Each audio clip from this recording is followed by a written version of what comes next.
Deixa eu perguntar aqui. Daniela, Rodrigo, Paulo Vitor, Lucas. Eu estou aqui, só estou acompanhando. Ah, beleza. Então me ajuda aí, tá certinho? Tá? Beleza.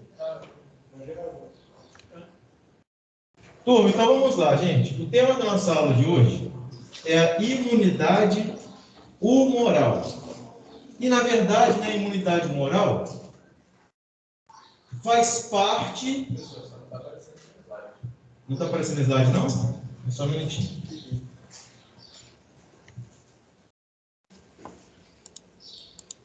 Compartilhar tudo agora, acho que vai, né? Foi? Então, pessoal, na verdade, imunidade humoral, ela faz parte, né, do sistema imune adaptativo. E eu coloco esse primeiro slide só para a gente localizar onde nós encontramos imunidade humoral. Então, é claro, né, as nossas respostas imunológicas são divididas em inata e adaptativa, tá certo?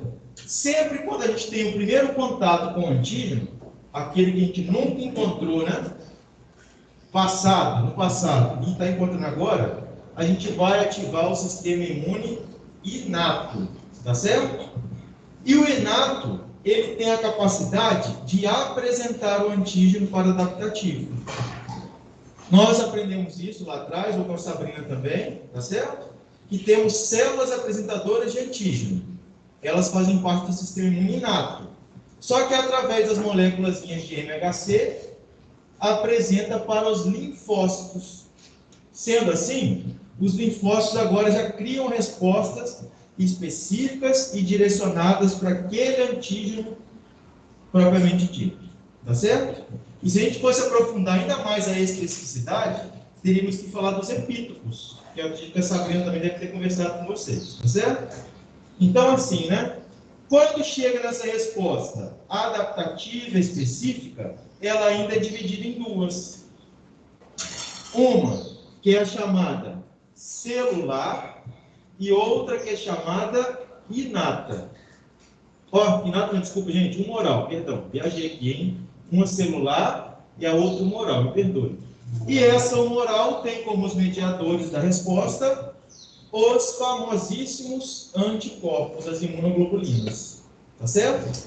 Então eu vou comentar com vocês também muitas das questões da aula de hoje sobre os anticorpos, tá? As imunoglobulinas, quais são as classes, quais são as funções, o que cada um realiza, a sua estrutura, vai ser tema da nossa aula de hoje também.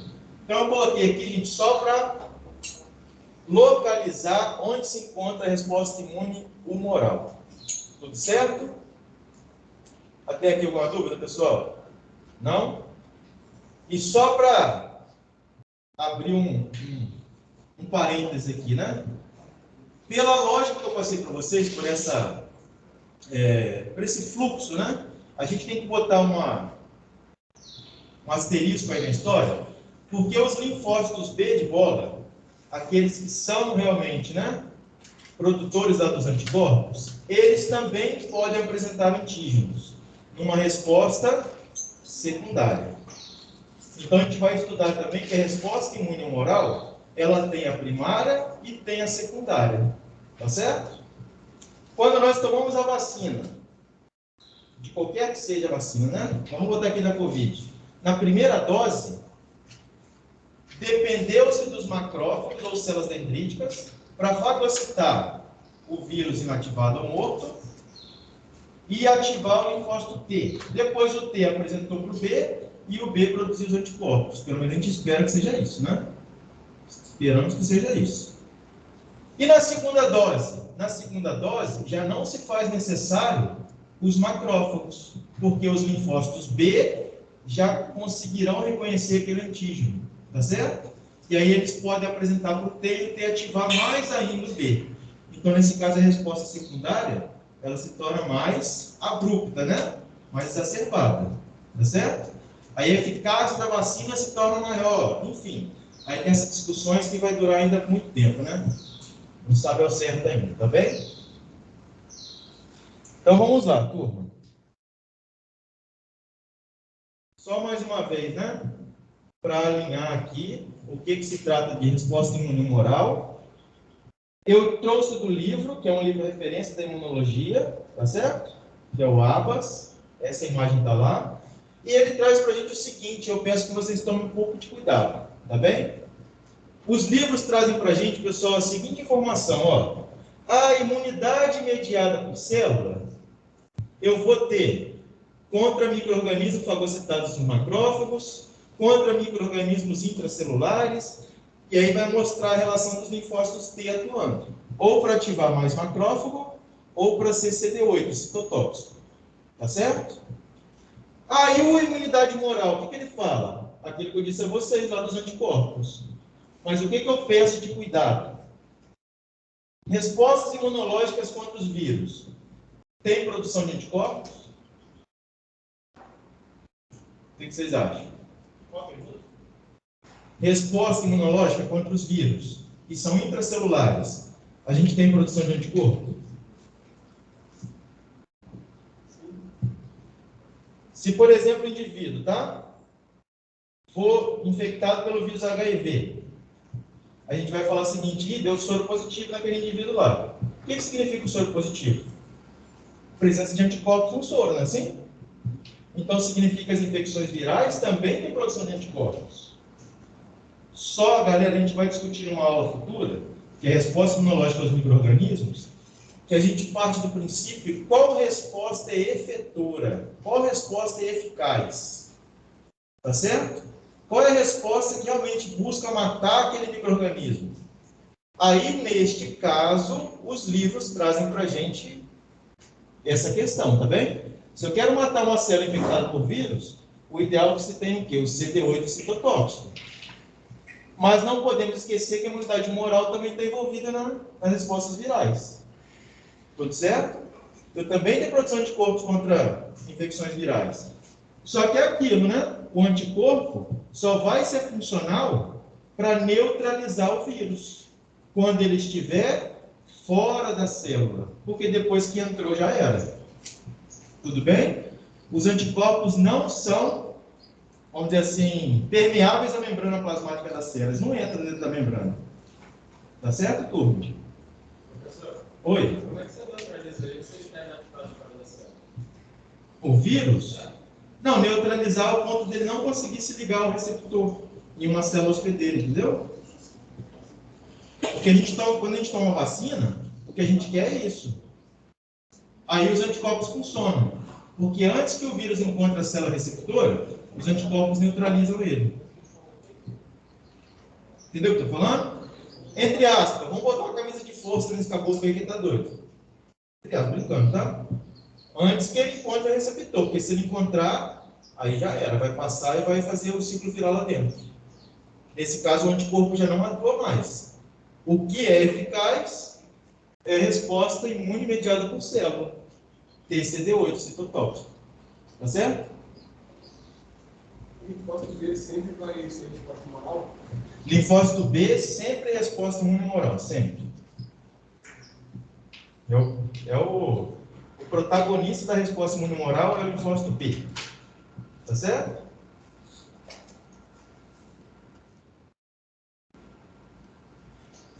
Bem, pessoal, olha só, mais um exemplo, tá, que a gente está comentando, só para, acho que os esquemas sempre ilustram melhor para a gente, né? Resposta imuninata, apresentação de antígeno. Linfócito T vai receber citocinas, né, que vão informar para ele a direção da resposta. TH1, TH2, enfim, o que esse linfócito T vai virar? Depende das citocinas que lhe foram apresentadas, tá bem? Sendo TH2, a tendência é ativar o linfócito B de bola. O linfócito B, então, vai sofrer o mesmo processo de expansão clonal, gerando células ativas, que nós chamamos de plasmócitos, essas produzem anticorpos, e células de memória. Então, tem uma outra característica importante da resposta imune moral, que é a nossa memória imunológica. Algo que a inata não apresenta. Tá certo? Só adaptativa, né? E no caso da humoral ainda mais. Oi? TH1 e TH2? Não? Então deixa eu voltar aqui. Olha só. Os linfócitos T, CD4 são aqueles que recebem antígenos do MHC do tipo 2. Tá bem? E quem apresenta o MHC tipo 2 são as células apresentadoras de antígeno, macrófagos e células dendríticas. Tá certo? De acordo com o antígeno que foi metabolizado e apresentado, esses macrófagos e células dendríticas apresentam citocinas para os linfócitos T e dão a ele uma polarização, ou para TH1 ou para TH2. Isso TCD4. Então vai ser T-helper 1 ou T-helper 2? Se eu preciso fagocitar mais e mais e mais antígenos, vai ser a polarização do TH1.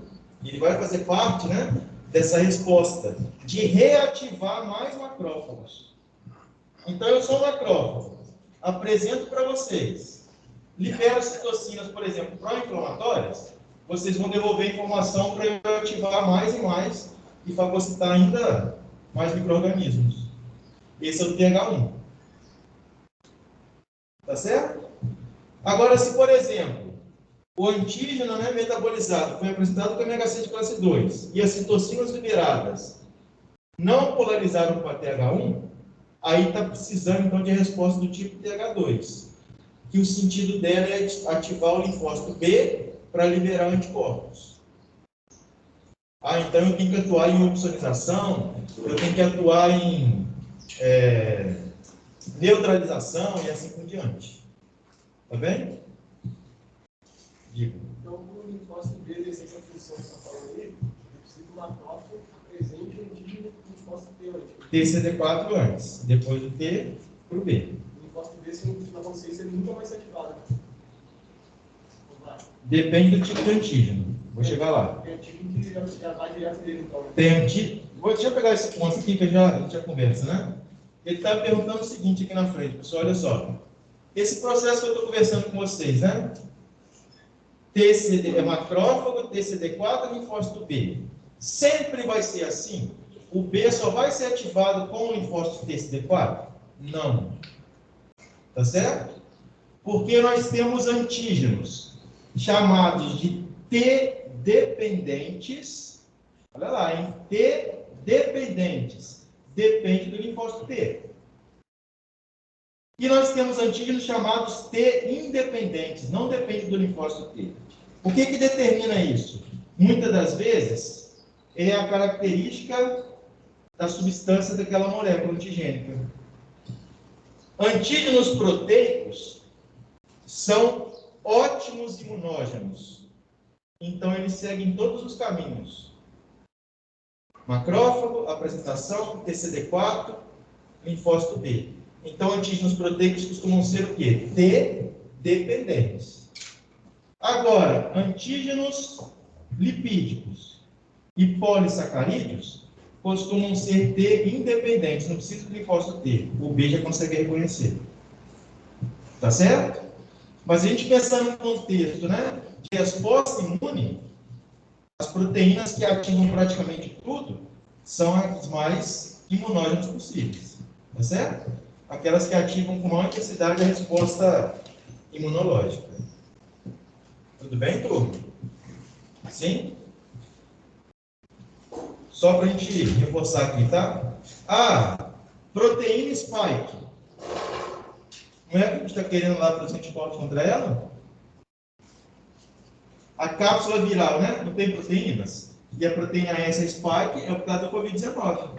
Então, essa proteína é o antígeno pelo qual vai passar por tudo isso que a gente está falando. Macrófago, TCD4 e B. Então, a gente tende a gerar maior resposta. Tá certo?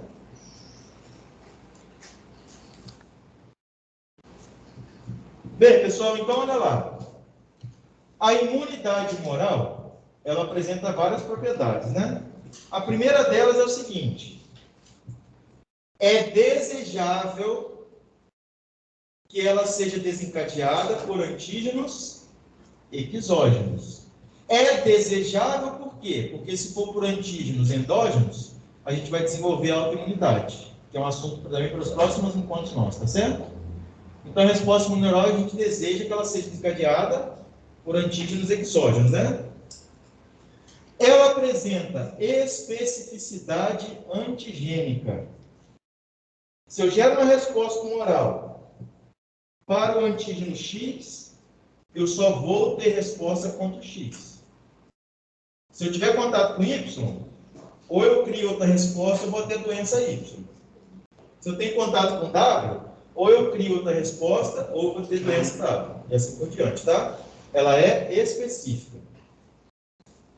Ela apresenta uma enormidade de diversidade, que a gente chama de repertório imunológico. Como é possível isso, né, gente? Olha aqui, ó. Nosso sistema imune humoral consegue distinguir 10 elevado a 9 a 10 a 11. Isso aqui dá o quê? Bilhões ou trilhões de antígenos diferentes. Vejam isso, hein? Como é que pode, né? É algo que quem descobriu foi um japonesinho chamado Tonegawa. Tô brincando, japonesinho da gente. Me perdoe aí, tá? Mas, na verdade, o cara ganhou até prêmio Nobel, tá? De tanta repercussão que teve na pesquisa, né? Que a pergunta é a seguinte, ó. Uma vez que os anticorpos são específicos, como é possível produzir uma quantidade tão grande de moléculas distintas, compatível com a imensa diversidade de antígenos às quais somos expostos? Como isso é possível? Então, o Tonegawa, ele ganhou o prêmio Nobel, inclusive no ano que eu nasci, em 87, que ele descobriu o seguinte: existe, né, 3 regiões gênicas que irão controlar a síntese da hemoglobina, da imunoglobulina, dos anticorpos. 3 regiões gênicas, que ele nomeou de VDJ, variável, diversificada e de junção. O Tonegawa provou que, geneticamente, essas 3 regiões sofrem N recombinações. Para facilitar o nosso entendimento, funciona como se fosse aquela questão do splicing. Lembra do splicing, turma? Os eucariontes têm isso, né? Gene é transcrito para RNA. Só que antes de se tornar maduro, o RNA tem que sofrer o processo de splicing, que é a retirada dos introns e a permanência dos exons. Só que o Tonegawa descobriu que essas regiões VDJ, elas sofrem vários tipos de splicing diferentes, de recombinações diferentes. Então, cada hora, né, tem um aminoácido em um lugarzinho diferente do outro, porque os exons foram recombinados. Observaram? Então, apesar de a gente ter, né, só essas 3 regiões gênicas, nós conseguimos um repertório gigantesco. Mudou o aminoácido, mudou a especificidade do anticorpo. E a gente aprende ao longo da genética que é assim mesmo, né, gente? Às vezes tem mutações que um aminoácido só é suficiente para alterar, não é? Hemoglobina A e hemoglobina S. Um aminoácidozinho só é diferente. Só um. O indivíduo torna de normal para anemia falciforme. E nesse caso não são mutações, mas são recombinações dos seus exons, cada hora em uma parte diferente. E tem enzimas que fazem isso, tá? Chamadas recombinases. É o que vai alterar a posição dos exons nas cadeias gênicas. Tudo bem, pessoal? Sim? Não quero entrar na matemática não, tá? Mas existe, olha só, cerca de 44 regiões variáveis, no caso do V, né? Se eu não me engano, 22 do D e 6 do J. Imagina fazer aquela análise combinatória de quantas combinações possíveis para se criar, né? Aí vai chegar naqueles trilhões lá que a gente consegue fazer, tá certo? Bem, pessoal, uma outra propriedade importante da humoral é essa daqui, ó, expansão clonal. As células, nesse caso, tanto a T quanto a B, tá? Depois de ativadas, porque até então elas eram virgens, mas a partir do momento que ela reconhece um antígeno, ela passa a sofrer processo de divisão celular novamente. Então, a gente chama isso de expansão clonal. E essa expansão clonal permite que nós, né, temos ao longo do tempo células de memória. Poxa, então eu sou um linfócito que nunca encontrei um antígeno. A partir do momento que eu encontro, eu vou gerar vários clones que são tão específicos quanto eu. Mas deixa eu trabalhar, vocês ficam guardadinhos como memória. Eu vou morrer no combate, mas depois, se precisar, vocês já estão aqui com aquele antígeno na cabeça, tá certo? Com a identidade dele, ó, chegou o cara igual lá, vocês já vão imediatamente combater. Essa é a memória imunológica, tá certo? Isso acontece com célula T também? Com as células de linfócitos DP. Os dois linfócitos fazem isso. A expansão clonal, tá vendo? Aí ele está no linfócito T, como chega antigo, quando ele é igual assim e tal, então precisava da prótese para apresentar ele ou não? Ele depende do ômega C, né? Só que aí já vai estar produzido em maior quantidade, tudo isso, né? A resposta vai ser mais acelerada, tá certo?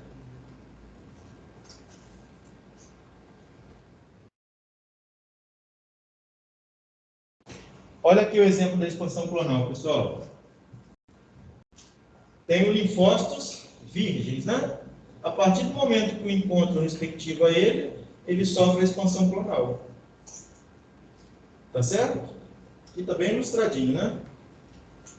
Uns serão efetores, produzirão anticorpos, e outros não. Outros ficarão como células de memória. Tá? Mais um caso aqui. Exatamente o mesmo esquema, né? Ativação, expansão clonal, células efetoras, células de memória.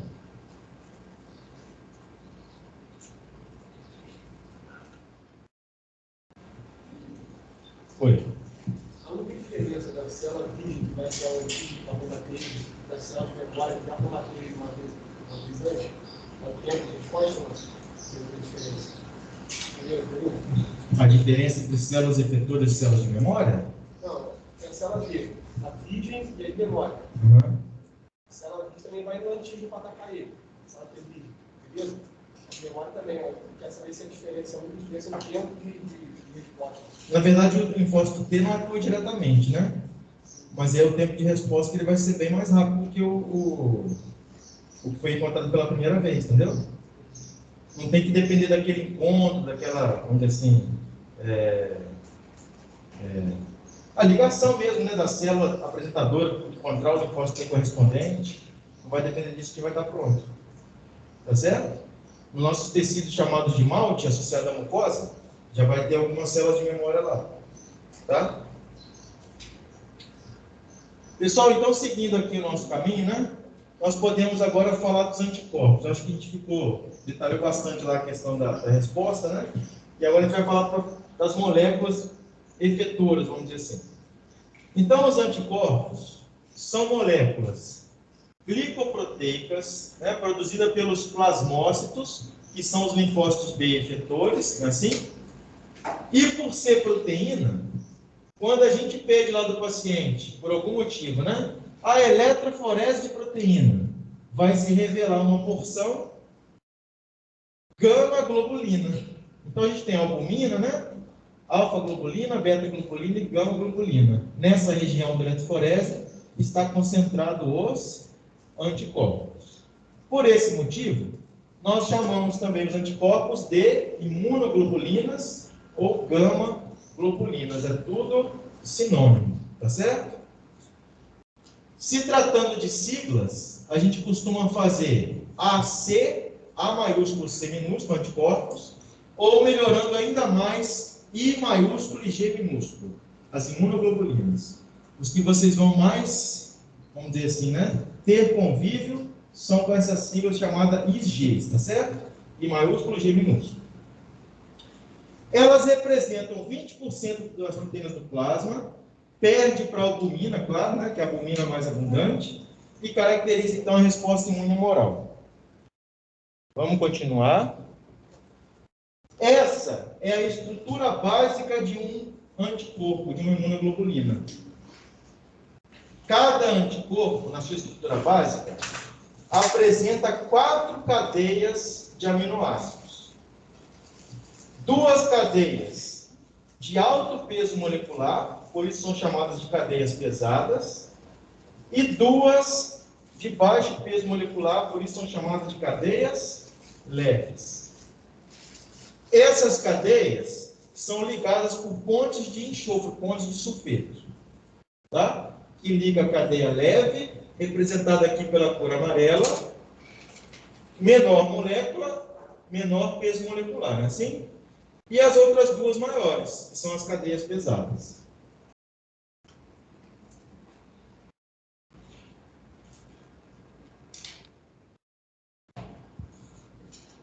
Ainda falando um pouquinho, pessoal, dessas cadeias, elas vão apresentar regiões. E agora, o desenho é o mesmo, só que as cores modificou. Por quê? Na parte aqui, ó, superior, tanto da cadeia leve, que são essas externas, né, as laterais, quanto das centrais, que são as cadeias pesadas, a gente encontra uma região chamada de variável. Variável. Ou seja, o Tonegawa descobriu que a região onde tem aquela recombinação somática dos exons lá do VDJ, né, assim, ocorrem com frequência na região variável. Tudo bem, pessoal? Sim? Então, vamos... Oi. Aquela recombinação que eu disse a vocês do Tonegawa, a VDJ, ocorre nessa região, na região variável. As mudanças de aminoácidos que existem, em grande frequência, ocorrem aqui em cima. Então, é aqui que vai ter ligação com antígeno, isso aí. Tá certo? Vamos pegar aqui o exemplo de chaves, né? Ah, os carros de uma marca qualquer. Vamos botar aí Volkswagen. Pode ser que o chaveiro seja igual para todo mundo. Seja constante. Vou aproveitar a deixa aqui, tá certo? Agora, o segredo é variável. Se ela produzir 1 milhão de Gol, tem que produzir 1 milhão de regiões variáveis, 1 milhão de segredos diferentes. Mas o chaveiro pode ser o mesmo, então é constante. Nos anticorpos, a mesma coisa. Tá certo? Ah, vamos lá. Regiões variáveis, constantes recombinações VDJ. E aqui na parte, né, mais inferior, que está na cor azul, regiões chamadas de constantes. Pode criar confusão. A pessoa muda a constante? Muda. Mas só muda 5 tipos diferentes. Não muda trilhões de vezes como a variável. Então, esse nome de constante, a gente sabe que recebe essa nomenclatura, né? Mas só tem 5 diferençazinhas. Não compara-se, né, as variáveis que estão lá em cima. Tudo certo, pessoal? Bem, ainda olhando para a região variável agora com maior zoom, né, maior aumento, vamos dizer assim, e detalhe, a gente encontra as regiões de hipervariabilidade, chamadas de CDR1, CDR2 e CDR3. Ou ainda, né, regiões de complementariedade. Essas regiões, especificamente falando, que é responsável por ligar aos antígenos, aos epítopos. Então, voltando aqui rapidinho, ó. Nós temos 3 pontos específicos nas regiões variáveis, que são chamadas de hipervariáveis, tá certo? Ou de complementariedade, que vai permitir a ligação estrutural com a molécula antigênica. Funcionando como se fossem enzimas substrato, com aquele esqueminha de chave e fechadura. Por isso que é tão específico assim, né? O anticorpo, às vezes, não consegue se ligar ao antígeno que não seja compatível a ele, por questões mesmo de estrutura molecular. Tá bem?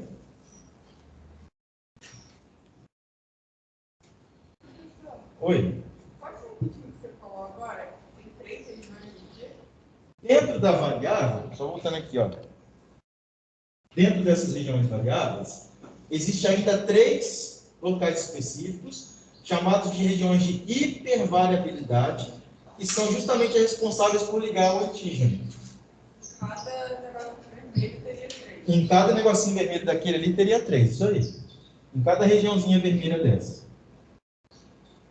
Tá? 3 regiões de Hipervariabilidade. Ou complementariedade, que ela é complementar ao antígeno.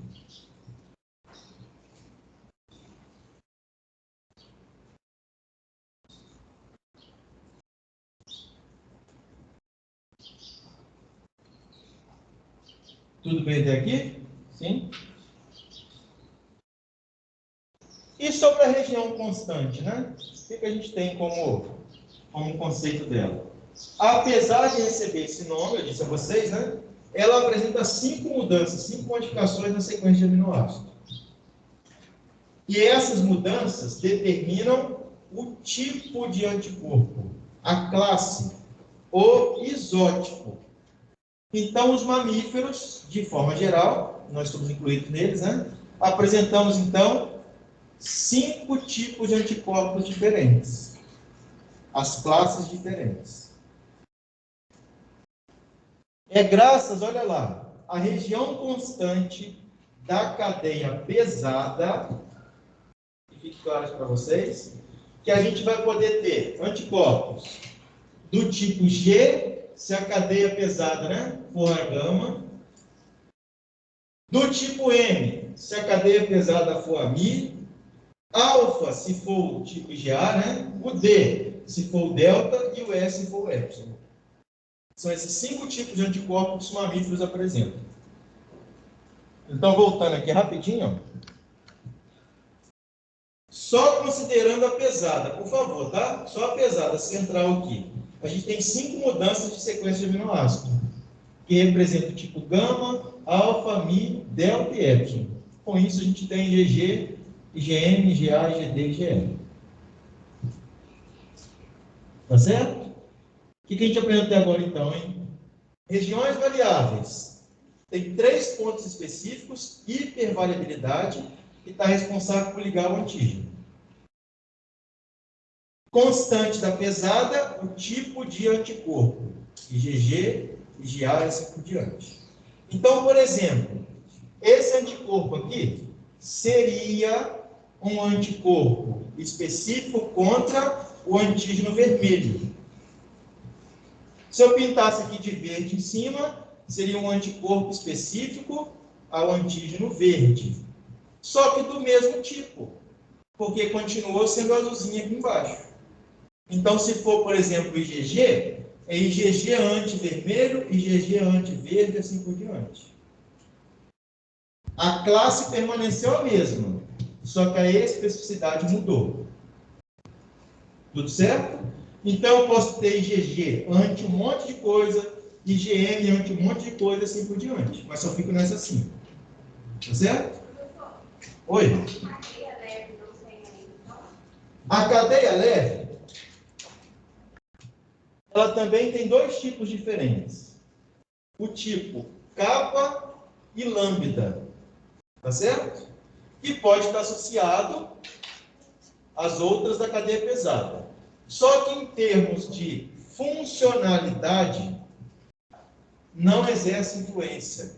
Por isso que nos livros a gente nem comenta muito sobre a capa e a lambda. Tá? Então a constante da leve só apresenta 2 variações, capa ou lambda, mas não interfere na funcionalidade do anticorpo. Então, mas aí fica junto com a cadeia pesada. Isso, fica aqui, independente, ó.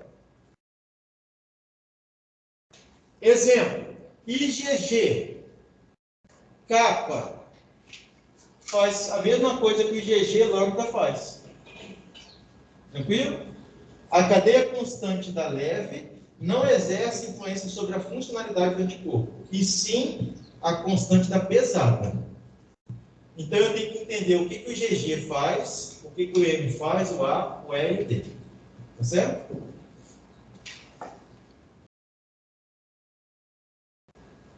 Bem, turma, não são todos anticorpos agora, hein? São só aqueles 3 lá, ó. IgG, IgD e IgA. O M e o E não apresentam a região que nós chamamos de dobradiça. Então, veja, ó. entre a constante 1 da pesada, por isso que CH é 1, e a constante 2 da pesada, no IgG, IgD e IgA apresenta uma dobradiça. O que permite ao anticorpo? Que ele tenha maior flexibilidade. Apesar de se tratar de moléculas, esses anticorpos ficam como se fosse aqui, ó, os nossos braços.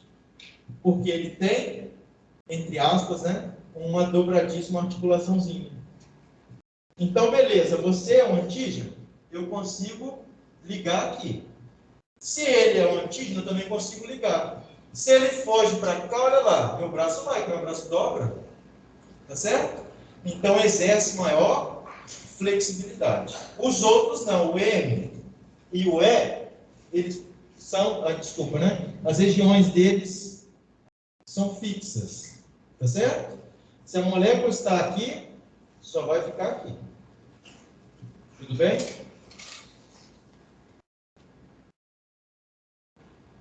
Agora, turma, olha só. Eu acho que ficou claro para vocês qual parte do anticorpo se liga ao antígeno e qual parte não se liga. Acho que ficou bem claro para vocês, né?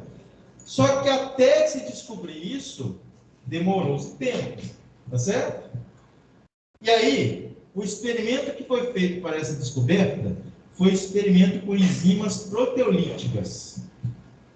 De dois tipos. A papaina, que é a enzima do mamão, que muita gente utiliza aí para amaciante de carne, né? E a pepsina, a enzima do nosso estômago. Tá certo? Eu coloquei aqui para vocês o experimento com a papaina. Então, os cientistas lá atrás, quando pegaram uma solução de anticorpos, jogaram papaina em cima, eles observaram que os anticorpos foram o quê? Quebrados, porque a papaina é proteolítica. E a quebra, pessoal, gerou fragmentos cristalizáveis, fragmentos que precipitaram. Não estava enxergando nada. A partir do momento que jogou papaina, algo se precipitou. Quando precipitou, foi porque teve uma cristalização. Tá certo? Então, isso foi para o fundo do tubinho, centrifugou e sobrou o restante. Com esse restante, eles identificaram que havia ligação de moléculas com antígenos. Mas o antígeno, ao ser administrado no cobaia, ele exerceu a sua função, ele foi patógeno. Então, o que se descobriu, pessoal? Que as regiões que ficaram são as ligadoras dos antígenos. Mas a região que leva a função ao anticorpo é a que cristalizou. Tudo bem? Então, com isso, aquela estrutura que a gente viu dos anticorpos vão apresentar 3 fragmentos, quando administrados com enzimas proteolíticas. Mas, de qualquer forma, esse aqui foi para descobrir. Se não utilizar, fica inteirinho, e ainda assim nós teremos as 2 regiões ligadoras de antígeno, chamado de FAB do inglês, e uma única região cristalizada, que é o FC. O anticorpo só funciona se ele tiver a região FC, fragmento cristalizado. Contra quem? Contra o antígeno, que só tem essa especificidade, graças à região variável, que está no fragmento ligadores de antígenos. Tudo bem, pessoal? Eu vou me permitir agora fazer uns desenhos aqui. E vocês vão dizer para mim o seguinte, olha lá.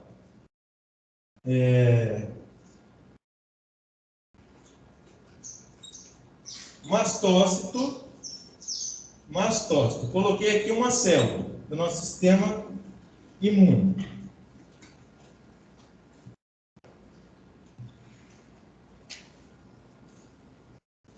Qual a representação está correta?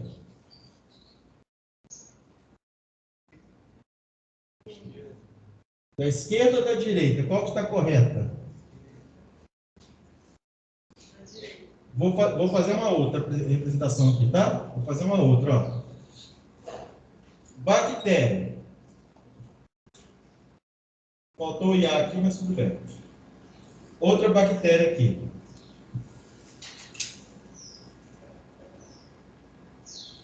Quais são as representações corretas? De acordo com o que a gente está vendo aqui. Agora isso vai facilitar a vida de vocês aí, né? Da bactéria, o que está certo? O esquema da esquerda ou da direita? Esquerda, correto? Sim. Por quê? Eu estou fazendo um esquema cujos fragmentos ligadores de antígeno, S a B, onde está presente as regiões variáveis, estão voltadas para o antígeno. Tudo bem, pessoal? Sendo assim, a gente pode falar que aquela bactéria agora está opsonizada. E eu venho aqui agora com o macrófago, ó, e o macrófago fagocita ela. Beleza. Do lado direito agora, dos mastócitos, qual está correto? Esquerdo. Esse aqui é o certo. Por quê? Quem está ligado aos mastócitos? Ligou? Acabou a bateria, gente. Quem está em casa agora não deu problema, né? Acabou mesmo. Como é que é? Mudar a configuração. Tem como mudar aqui?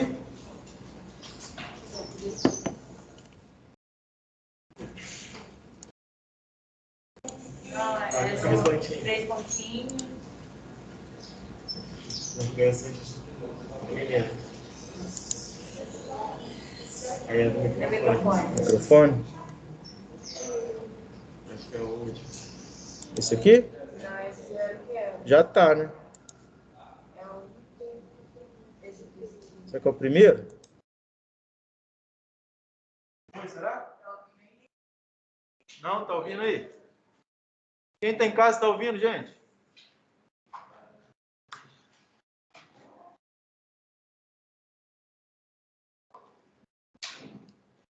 Tá ouvindo? Tá? Melhorou? Ah, então beleza. Gente, então aqui, ó. Nesse caso, né? Dos mastócitos está correto da esquerda, porque nós estamos direcionando a nossa célula imune o fragmento cristalizável, aquele que exerce a função do anticorpo. Então, na teoria, olha lá, o mastócito vai atuar da mesma forma, independente de qual for o antígeno. Mas o que indica para ele o que tem que fazer é o anticorpo ligado a ele. Entendeu o que eu estou querendo dizer, pessoal? Se for, por exemplo, ali naquele caso, ó, IgE, a gente vai estudar hoje de tarde. O mastócito não quer saber se tem o ácaro, se tem pólen, se tem leite, ele não quer saber. Se ele foi ativado por IgE, ele vai degranular da mesma forma. A função que ele vai exercer é a mesma, porque o fragmento cristalizável que deu a ele o seu significado que você tem que fazer. Tudo bem, pessoal? Sim? Prosseguindo então, ó. Anticorpos IgG apresentam ainda, né, subclasses IgG 1, 2, 3 e 4, tá? Sendo que o 1 é principal, o 2 e o 3 está mais envolvido com respostas imunes nos nossos pulmões, e o 4 mais das vias urinárias. Mas, de qualquer forma, todos eles podem ter a capacidade, tá, de responder da mesma forma. O que os cientistas falam isso são pessoas imunodeficientes. Então, observou que imunodeficientes do IgG1 têm uma imunodeficiência geral. O 2 e o 3 está mais suscetível a doenças pulmonares. O 4 a renais, tá certo? Mas, de qualquer forma, eles funcionam da mesma maneira, vamos dizer assim.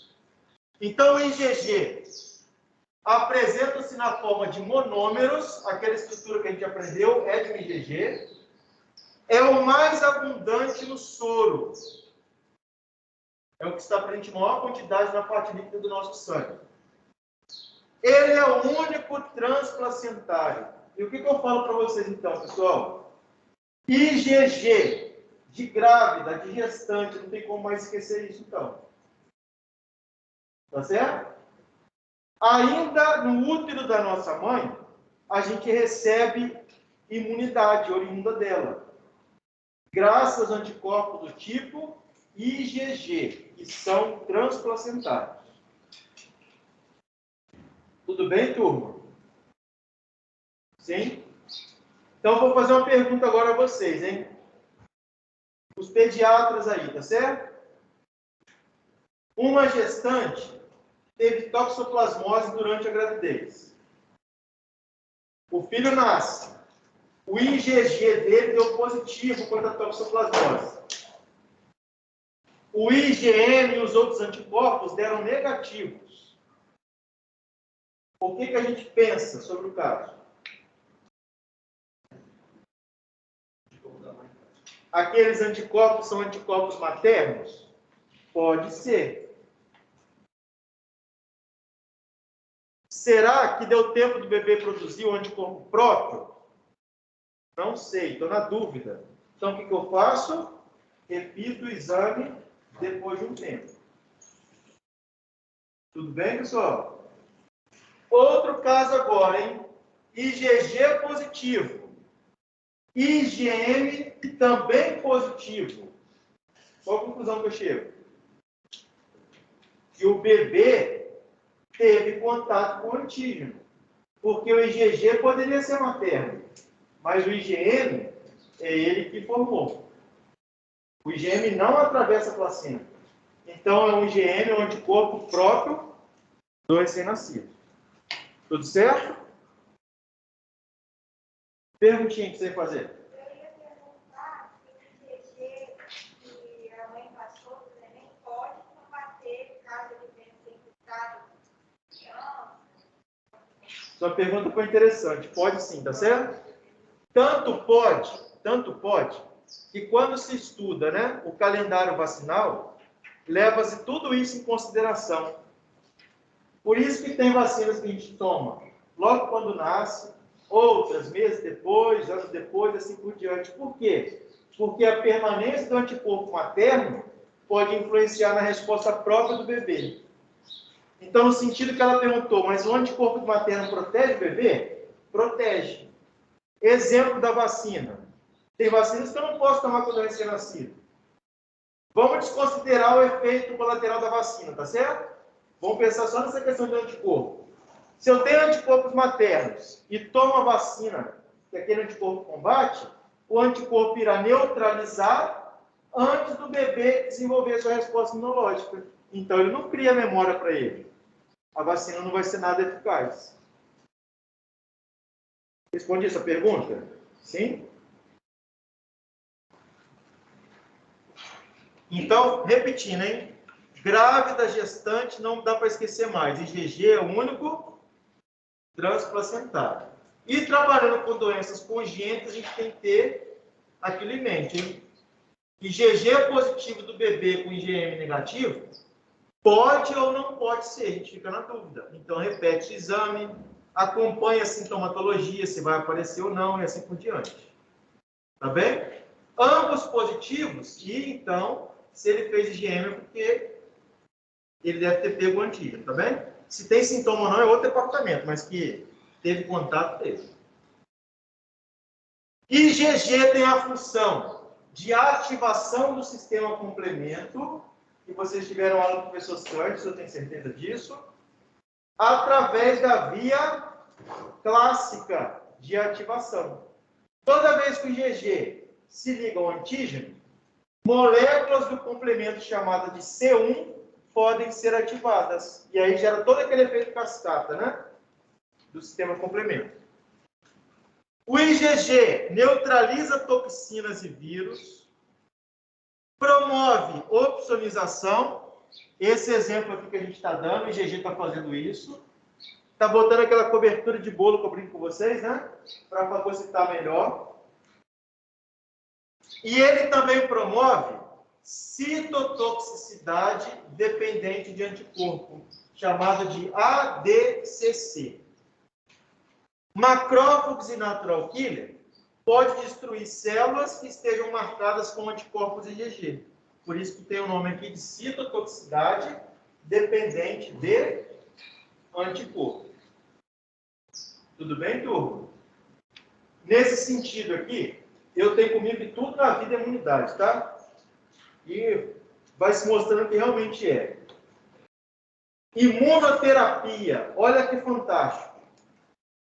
Se eu tenho, por exemplo, um câncer no pâncreas e encontro um anticorpo que só vai se ligar à célula cancerígena e não às demais células pancreáticas, eu teria o quê? Uma citotoxicidade dependente de anticorpo direcionada para aquela célula tumoral. Compreendeu o que eu estou querendo dizer? Sem dúvida. Se eu consigo criar um anticorpo que só liga uma célula em específico, eu tenho uma resposta bem menos nociva do que uma quimioterapia, uma radioterapia que afeta o indivíduo inteiro. Então, para o futuro, e para o presente e futuro, vamos dizer assim, né? Talvez os tratamentos imunoterápicos aí vão ser ótimos, tá? Vão ser direcionados. Bem, galera, vamos lá agora para o IgM. O que o IgM faz, né? O IgM, ele é pentamérico. Então, aquela estruturazinha que a gente viu, nós observamos elas conectadas em 5. Olha aqui a imagem, ó. Olha lá, pessoal. 5 estruturas que é aquela que a gente aprendeu. Pentaméricos. Pergunta a vocês. Qual anticorpo consegue se ligar ao maior número de antígenos ao mesmo tempo? O IgM. Porque ele apresenta 10 fragmentos ligadores de antígeno, 10 FAB. Enquanto o IgG apresenta apenas 2, não é assim? A sua concentração no soro está menor do que o IgG, 10%. Ele tem a função de ativar o sistema complemento. E o IgG, pessoal, por ele conseguir, né, se ligar a vários antígenos ao mesmo tempo, ele consegue promover uma aglutinação. Ele consegue aglutinar, entre aspas, aglomerar, tornar ele insolúvel, né, no meio da solução, por causa dessa capacidade que o IgM possui. Tá certo? Outra importância dele, olha lá. Ele está presente nos linfócitos B, como moléculas de superfície. Então, pessoal, IgM é uma molécula chamada de BCR, receptor de células B.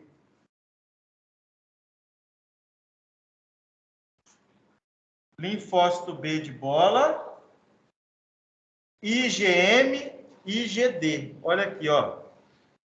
IgD e IgM. Então, tem na membrana plasmática do linfócito B de bola, IgD, toda hora eu estou confundindo, né? IgD e IgM.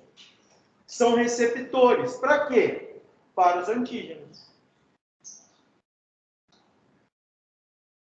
Logo, o primeiro anticorpo que a gente observa numa resposta imunológica, qual que é? O IgM. É o primeiro anticorpo a se manifestar. Caracteriza, então, uma infecção recente. Vocês estão compreendendo o que eu estou falando, pessoal? Sim? Se o linfócito B tem a espera dele, né? O IgM para encontrar com o antígeno, quando há esse encontro, o B já faz o lançamento de IgM na nossa circulação. Então, ele sempre é o primeiro anticorpo a ser liberado. Oi. Isso só com anticorpo que é T independente ou dependente também? Não, tanto faz, os dois. Tanto T dependente quanto dependente. Não tem diferença. Uma resposta, o primeiro anticorpo lançado é o IgM. Tá certo?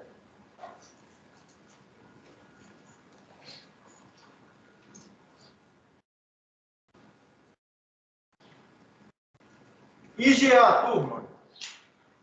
O IgA agora, ele já se apresenta na forma de dímeros. 2, né? Duas estruturas daquela que a gente aprendeu. Está presente nas mucosas e nas secreções. Com isso, eu coloquei aqui para vocês, claro, né? Está presente no leite materno, por se tratar aí de uma secreção, até para a gente ver aquela importância que nós temos do que? Do aleitamento materno. É sempre bom incentivar, porque ali se tem IgA, que vai proteger, entre aspas, todo o gastro, ou todo o trato, né? Gastrointestinal do bebê, do recém-nascido. Tá certo? Tem estudos que estão tentando provar, olha lá, hein? Que as bactérias da boca do bebê, ao entrar em contato com o seio materno, podem induzir respostas imunológicas da mãe e que formam anticorpos específicos de acordo com o que o bebê precisa. Tem estudos tentando comprovar isso nesse sentido. Tá certo? Então, o IgA está presente nas mucosas e secreções. Eu dei um foco maior aqui no leite materno, né? Para a gente falar do aleitamento. Então, olha só, turma. Para a gente poder também analisar esse caso aqui, né? Eu quero fazer sorologia para determinada doença. Sorologia para rubéola. Quais anticorpos que eu vou pedir, que eu já estudei aqui até agora? Anticorpos o quê? IgG e IgM. IgA justifica? Não, porque o IgA está nas secreções das mucosas. Professor, tem exame de IgA em laboratório? Tem. É feito na rotina? Não. Do tempo todo que eu trabalhei em laboratório, se eu peguei uma solicitação de IgA, acho que foi muita. Como se uma já fosse, né? Por quê, pessoal? Coletas invasivas, tá certo? Só os médicos que podem fazer, só vocês que poderão fazer. Poxa, eu vou coletar, justifica, né? Coletar, sei lá, lavado bronco, lavado intestinal para dosar IgA. Às vezes não justifica fazer isso, tá certo? A gente sabe, então, que tem que estar presente, mas não justifica dosar o IgA. Até porque os outros anticorpos também serão produzidos, né? A função do IgA, neutralizar vírus e bactérias, logo nas barreiras. Então, é muito eficaz o IgA. Tá certo? Só para vocês terem uma ideia, a vacina da poliomielite é o famoso Zé Gotinha, não é assim? Antes, a vacina era injetável. Quando veio o Zé Gotinha, a eficácia da vacina foi lá em cima. Por que vocês imaginam? Que aumentou em muito a eficácia. Por que essa forma de administração da vacina, da poliomielite, ao ser transferida, né, de intramuscular para via oral, aumentou em muito a eficácia? O que vocês imaginam com essa questão aqui? Estimulou a maior produção de IgA que está sendo secretada na mucosa. E onde que a criança pega o vírus da polio? Ingerindo. Tá certo, pessoal? Antes, teria que esperar o vírus chegar lá no intestino, ele ia penetrar para pegar um capilar sanguíneo e IgG e IgM neutralizar. Agora não, depois da Zé Gotinha, a própria mucosa intestinal já estará protegida. E assim servirá, pessoal, para N outros antígenos possíveis, tá? Não sei se vocês estão acompanhando, mas há pesquisas para desenvolver vacina da Covid-19 que seja inalado e não injetado. Na mesma ideia do Zé Gotinha, tá bem?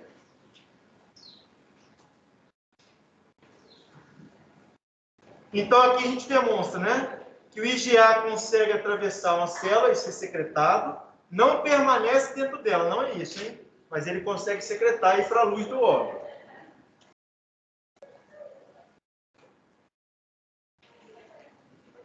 Esse aqui a gente costuma brincar que é o mais sem graça de todos, tá? Porque o IgD só é um receptor de célula B. A única função do IgD é essa, ser receptor de células B. Está esperando o antígeno encontrar com o linfócito. Essa é a única função do D. Se ele for para o soro, sofre hidrólise. Então a vida dele é curtinha, não tem função nenhuma. A não ser essa, né?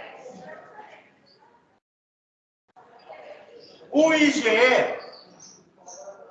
ele faz parte das reações alérgicas de hipersensibilidade do tipo 1 e ele também responde às infecções helmínticas, que são os vermes. Esse é o papel do IgE. Contra parasitoses e contra reações alérgicas, tá bem? Ah, pessoal, foi bom lembrar aqui, hein? Quando eu desenhei para vocês o mastócito e representei aqui um anticorpo ligado, esse anticorpo é o IgE. Por quê? Porque o IgE tem uma característica de primeiro se ligar à célula imunológica, no caso do mastócito, para depois se conectar ao antígeno. Então, nós falamos que os IgEs, eles conseguem sensibilizar as nossas células da imunidade, principalmente o mastócito, tá? Envolvido na alergia. Então, o que eu estou querendo dizer para vocês? Eu tenho um contato com o antígeno, vou produzir IgE. O IgE vai se ligar no mastócito e vai ficar lá. Por enquanto, o mastócito não está fazendo nada, tá certo? Mas estará sensibilizado. Basta um contato com o antígeno que o mastócito agora começa a atuar. Então, ele é diferente dos outros anticorpos, porque os outros anticorpos, primeiro se liga a quem? Ao antígeno, para depois uma célula fagocitária que vinha, um linfócito vinha, assim por diante. Certo?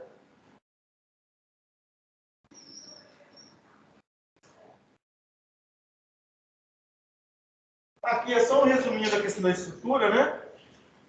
Dímeros, monômeros e pentâmero.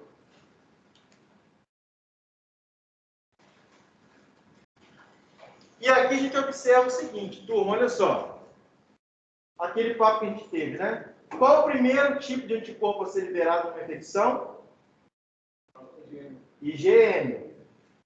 Para que sejam liberados os outros, é necessário que nós chamamos de troca de isótipo, a troca de classe.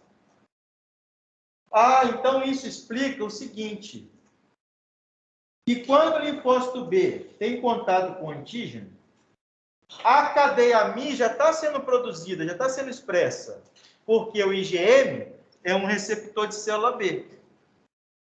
Então, essa célula B ativada se torna plasmócito, efetor, e já começa a secretar quem? O IgM de cara. Conforme as citocinas foram sendo liberadas, pode ter sinais intracelulares, né? Que faz com que o linfócito B mude a expressão gênica da classe, da região constante. Passando para qual, por exemplo? Para G. Então, vou ter plasmócitos liberando agora o IgG. Um pouco depois. Tá certo, turma?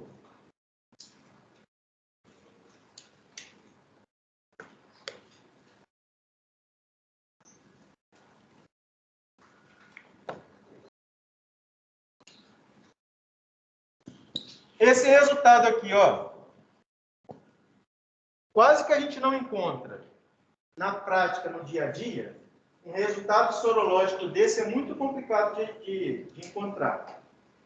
Mas caso vocês tenham, né, um resultado de exame assim, Qual a conclusão que vocês irão chegar? Ou qual ideia, perdão, né? Qual a ideia de diagnóstico que vocês irão ter?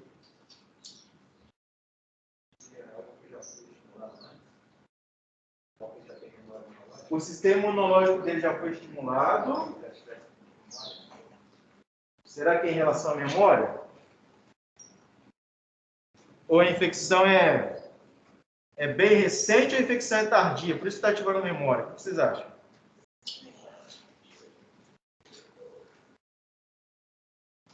Qual é o primeiro anticorpo a ser liberado? IgM. Quando a gente olhar com um resultado desse, que é difícil de acontecer na prática, a infecção é o quê, pessoal? Muito recente. Muito recente. Porque ainda não deu tempo do linfócito B alterar a classe do anticorpo. Pode ser que está precisando de um IgG, mas para que isso aconteça, é necessário a participação de citocinas para mudar a expressão gênica daquele linfócito B, do plasmócito agora, né? Para ele passar de M para G.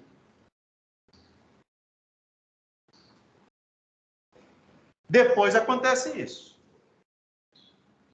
Tá certo? Ambos positivos.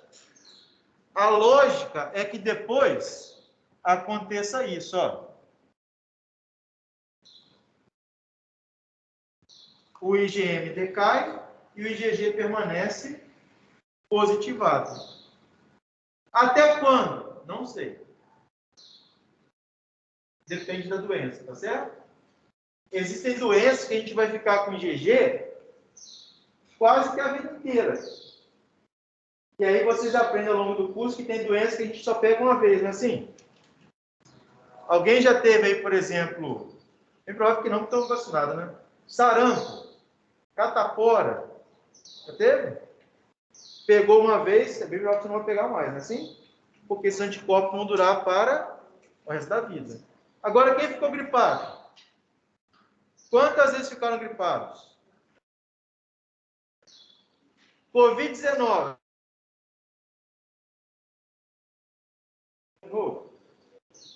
Só o tempo dirá, né? Acho que a gente está observando que será assim, né? Não irá gerar anticorpos para sempre. Mas a resposta, só o tempo vai nos fornecer isso. Tá bem, pessoal?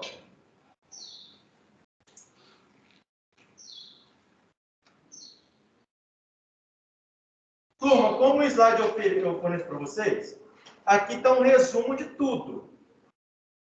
Mas serve até como exercício depois para vocês irem colocando do ladinho, tá? Ah, quem faz isso, quem faz aquilo, mas deixa aí com você.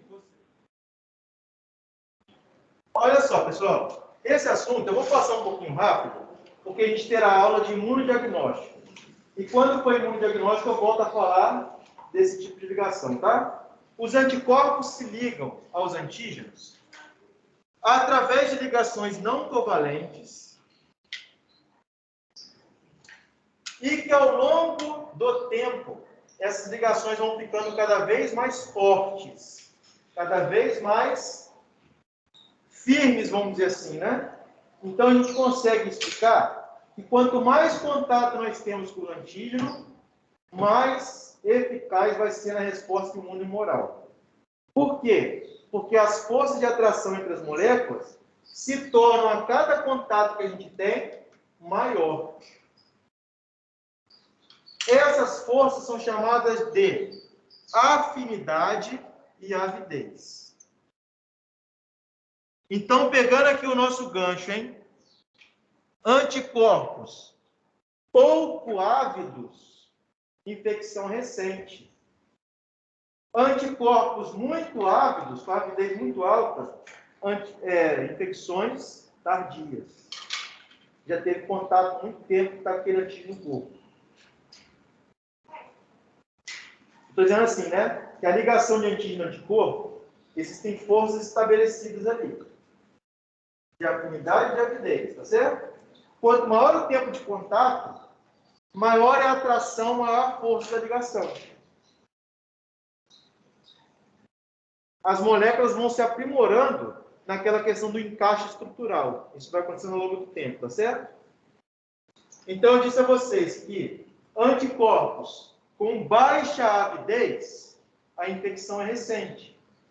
Anticorpos com muita avidez, a infecção é tardia.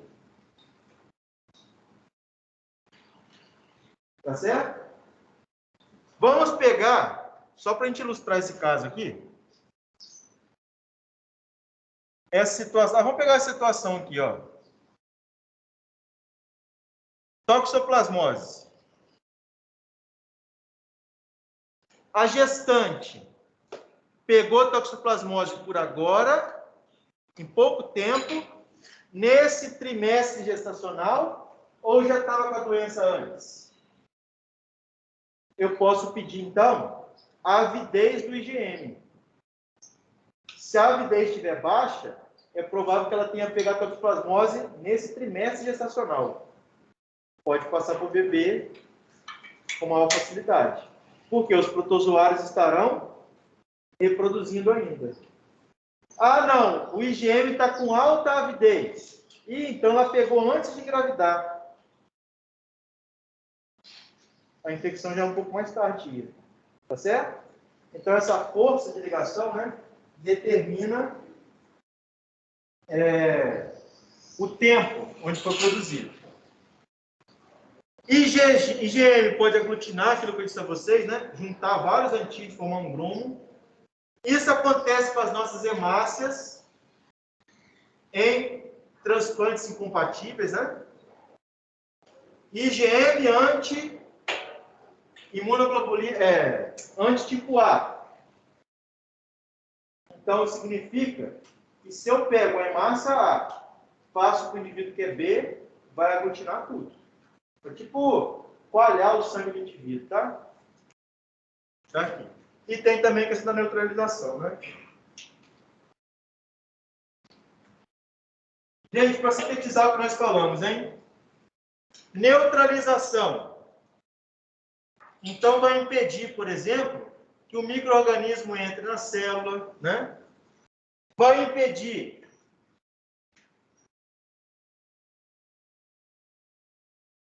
a neutralização também. Deixa eu só afastar um pouquinho aqui para enxergar, pessoal. Aí, ó. Eu tenho uma célula infectada por um micro-organismo intracelular. Já passou batido pelos macrófagos e assim por diante, né? Se eu tenho ali a reprodução deles, significa que vai chegar um momento que aquela célula vai sofrer o quê? O lise, rompimento. E vai estar disponível, então, para infectar outras células. Nesse momento, eu preciso ter o quê? Anticorpos para também neutralizar. Se neutraliza, as outras células adjacentes naquele tecido estarão livres da infecção. Não é assim? Então, mais um caso de neutralização.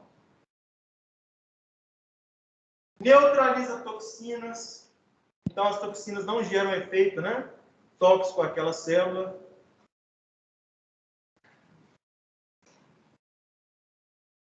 Opsonização. Revestimento de antígenos. Mais um caso. Citotoxicidade dependente de anticorpo, aquilo que eu brinquei com vocês, né? Que pode ser o futuro aí da imunoterapia, tá certo? E o IgE atua nos mastócitos, provocando a degranulação. Então, mais um resumão aqui para a gente encerrar. Últimos slides, turma. Com o conceito que a gente teve da produção de anticorpos, IgM, IgG e as outras classes, a gente observa, então, que nós temos respostas imunes primárias e resposta imune secundária. Com os gráficos, olha aqui, ó. A gente observa que é muito semelhante, a gente vai até estudar isso depois, né? Ao crescimento bacteriano, ao crescimento da bactéria, que apresenta 4 fases. E a produção de anticorpo, essas fases também são observadas. A primeira fase, qual que é? Olha lá, é o chamado período latente. Se eu entro em contato com o antígeno hoje, de imediato eu não vou ter produção de anticorpos. Por quê? Primeiro, sistema imune inato. Tá certo?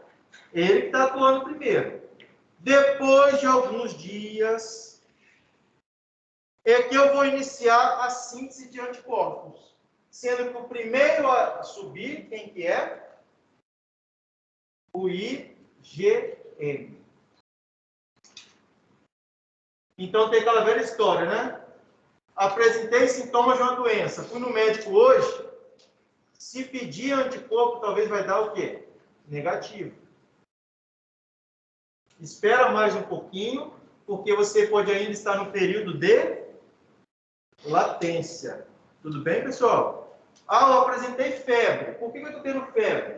Macrófagos liberando interleucina 1. Médico nosso hipotálamo tem febre.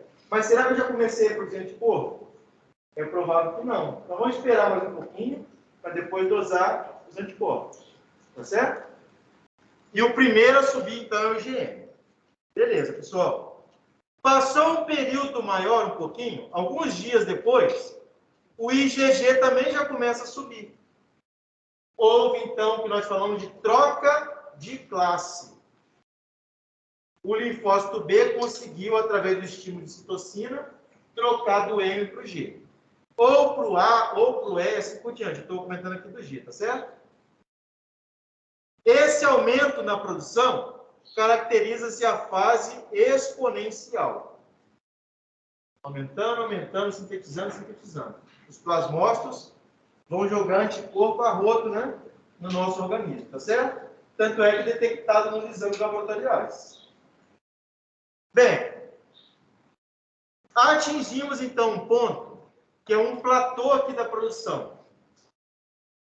Conseguimos, né, neutralizar os antígenos. Não é necessário mais produção de anticorpos. Entramos então numa fase o quê? Estacionária. Ainda é produzido um pouquinho, sim, em pequena escala. E também o imunocomplexo formado, o antígeno anticorpo, foi destruído. Então está mantendo o seu equilíbrio estacionário. Acabou os imunocomplexos, antígeno anticorpo, aí o linfócito B para. E começa então a fase de declínio. Vai diminuir os dois anticorpos. E detalhe, pessoal, o IgM começa primeiro a subir, mas também é o primeiro a começar a diminuir, tá certo? Por isso que tem casos que a gente encontra assim, ó, IgG positivo e IgM negativo. Ele é o primeiro a descer. Bem, turma, passou-se algum tempo, pode ser anos, pode ser dias, assim por diante, né? Eu entrei em contato com o antígeno de novo. Vou caracterizar, então, uma resposta imune secundária. Na resposta imune secundária, o que nós observamos? Apesar do IgM ainda continuar sendo o primeiro, o IgG é produzido antes. E o volume de IgG sintetizado é muito maior. Porque agora quem entra em ação, pessoal, são as células de memória. E não depende mais de apresentação. O período latente encurtou, tá vendo? Olha aqui, ó. Período latente desse tamanho, agora está curtinho. Não precisa mais de apresentação. E o plasmócito já está com a memória dele disponível para aquele antígeno. Então, agora ele vai secretar IgG à vontade. A fase estacionária de platô, aquilo que eu conversei com vocês, né? Quando que vai diminuir o IgG? Não sabemos. Depende do antígeno. Pode ser que fique ali para a vida inteira. Pode ser que meses depois diminui. Pode ser que anos depois, enfim. Aí vai depender do antígeno. Tá certo, pessoal? Alguns estão bem estudados, bem estabelecidos, né? Por exemplo, febre amarela. A gente toma vacina. Quanto tempo fica o IgG no nosso corpo? Vamos imaginar aqui que seja o tempo da duração da vacina, 10 anos. Depois de 10 anos, aquilo vai diminuir. Observaram? Entenderam, pessoal? Se diminuir, a gente entende que não está imunizado mais. E essa discussão que a gente fala, mas e as células? Tem como saber se eu tenho célula de memória ou se não tem? Então, por isso que fora da Covid, que não tem um exame específico para saber se o indivíduo está imune ou não. Porque também significa isso, né? Se o anticorpos não aumentou, mas eu tenho célula de memória, teoricamente eu estou imunizado também, tá certo? Só que não sabe quanto tempo e nem qual exame que se faz para detectar isso. Esses exames, tipo, você vai numa farmácia, os caras falam que faz detecção de anticorpo, então não é caô. Não, caô não. Não, tipo, tá, detecta, mas ele não detecta especialmente para Covid. Se eu tivesse lá. Não, é específico para Covid. Eu estou falando em questão de vacinação. O quanto tempo o anticorpo vai ficar aumentado? Entendeu o que eu estou dizendo ou não? Não? Olha só, rapidinho aqui.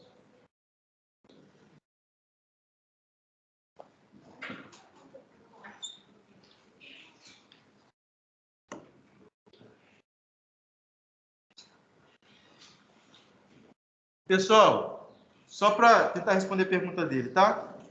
Hepatite B tem um antígeno chamado HBsAg. Antígeno, tá certo? Então, por exemplo, se eu peço esse exame aqui, antígeno HBsAg, e dá positivo, o meu paciente é provável que ele está com o vírus da hepatite B. Tá certo? Agora eu vou mudar a história. Nós, profissionais da área de saúde, precisamos ter na carteira de vacinação vacina contra hepatite B.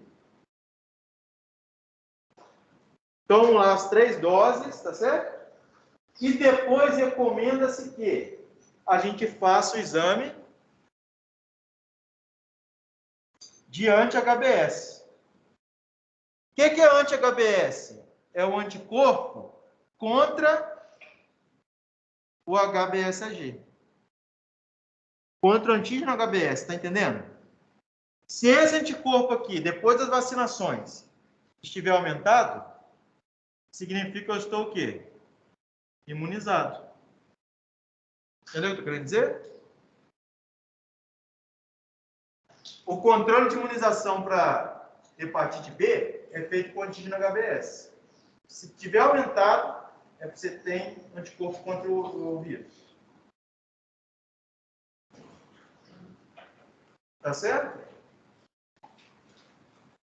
Quando o número de anticorpos cair, a vacina perder o espaço dela?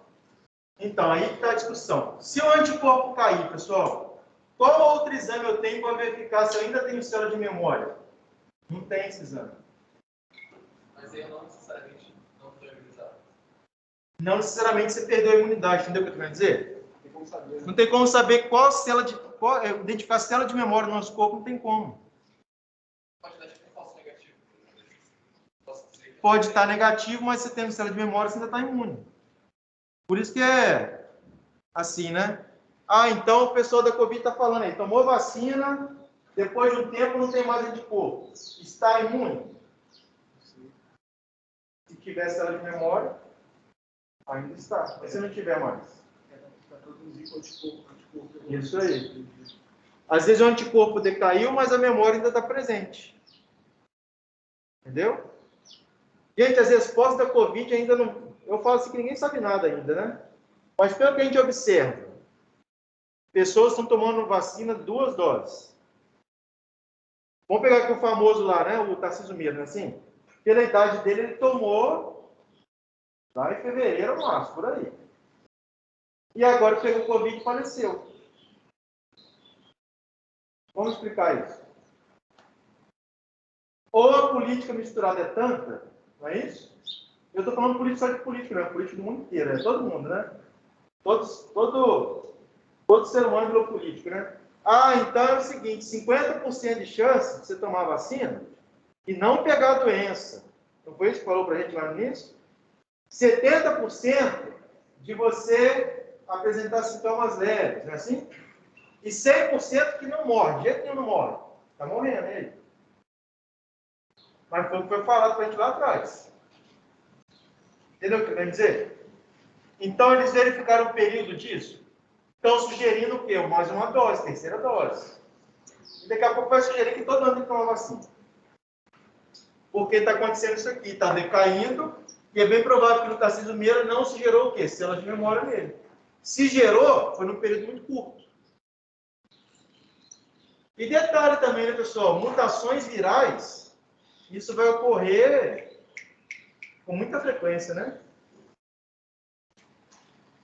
E aí eu tenho minhas dúvidas também. Será que a vacina foi feita para um tipo de variante, mudou? Será que pega? Gente, eu tenho comigo que muita coisa é isso aqui, né? Dinheiro, meu filho, é o que manda, né? Aí o produtor lá fala que pega e vende as doses tudo.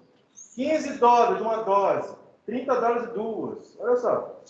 7 bilhões de pessoas no mundo, quanto essas empresas vão faturar, né? E as respostas são encontradas o quê? Só depois. Só depois. Então, acreditar em eficácia assim é meio que a gente bota um pé atrás, né? Eu me vacinei, tem que vacinar mesmo, todo mundo tem que vacinar, é a solução que a gente tem, né? Eu brinco que se eu pegasse Covid, eu ia fazer qualquer coisa, tomar qualquer tipo de medicamento, é assim, eu tenho comigo isso, tá, gente?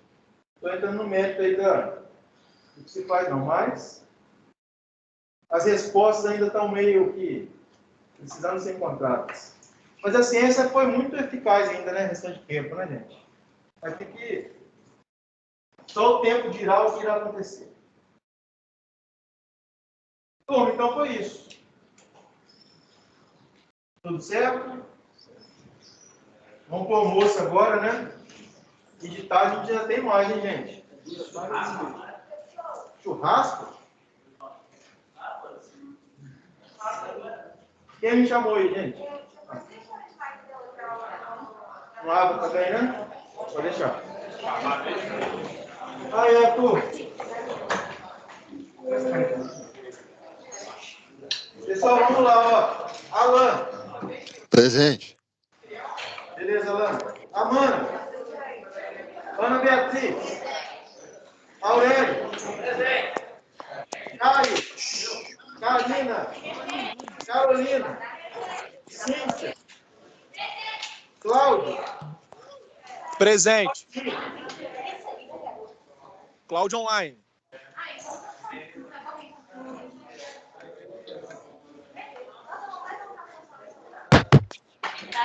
Presente. Beleza, Cláudio. Cleo. Obrigado. Daniela de Paulo. Aqui. Daniel Fernandes. Débora. Del. Presente. Edinalva. Eduardo de Souza.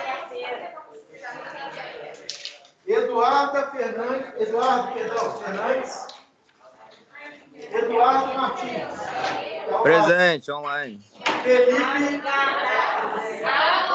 Fernanda. Felipe Rocha. Frederico. Gabriel Reis, não, gente? Giovana de Miranda. Beleza, Giovana? Giovana Machado. Giovana Nascimento. Guilherme de Melo. Guilherme Maciel. Igor de Paulo. Presente online. José Vitor. Júlia. Lara. Laura. Liz. Luana de Oliveira. Lucas da Cunha. Lucas Silva. Lucas Esporte. Presente. Lucas Rocha. Presente online. Lucas Yoshimura. Online.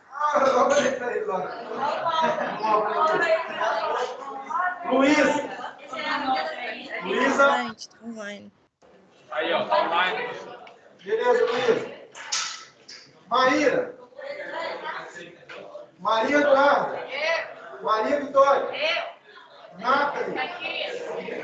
Paula Carrara. Paulo Vitor.